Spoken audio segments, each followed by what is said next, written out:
بسم اللہ الرحمن الرحیم۔ السلام علیکم۔ کسی کے خلوص اور پیار کو اس کی بیوقوفی مت سمجھو، ورنہ کسی دن خود خلوص اور پیار تلاش کرو گے اور لوگ تمہیں بیوقوف سمجھیں گے۔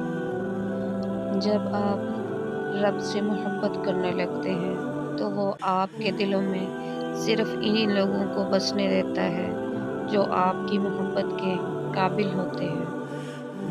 حضرت علی نے فرمایا، جب اللہ کسی بندے کو پسند کرتا ہے تو اسے خوب آزماتا ہے، بس تم صبر کرنا، کیونکہ صبر کرنے والوں کی منزل جنت ہے۔ نماز کی فکر اپنے اوپر فرض کر لو، خدا کی قسم دنیا کی فکر سے آزاد ہو جاؤ گے اور کامیابی تمہارے قدم چومے گی۔ حضرت علی نے فرمایا، تین چیزیں انسان کو اللہ سے دور کرتی ہیں: اپنے عمل کو زیادہ سمجھنا، اپنے گناہوں کو بھول جانا اور اپنے آپ کو سب سے بہتر جاننا۔ اللہ تعالیٰ تمہارے لیے تین باتیں پسند نہیں کرتا: بلا وجہ کی گپ شپ، فضول خرچی اور لوگوں سے مانگنا۔ حضرت علی نے فرمایا، جب لوگ غصے میں ہوں تو ان کی بات غور سے سنا کرو، کیونکہ اصل حقیقت تب سامنے آتی ہے جب وہ غصے میں ہوتے ہیں۔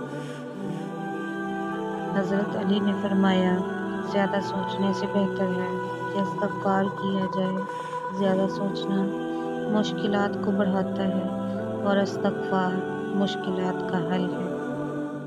حضرت علی نے فرمایا، جسے تقدیر پر یقین ہوتا ہے وہ اپنے اوپر لازم ہونے والی مصیبتوں سے نہیں گھبراتا۔ اگر کسی گھر میں بغیر کسی وجہ کے جھگڑا طول پکڑے اور ختم ہونے کا نام ہی نہ لے تو یہ دعا روزانہ فجر کی نماز کے بعد 101 مرتبہ پڑھیں۔ اول آخر 7 مرتبہ روشنی کے ساتھ پڑھیں۔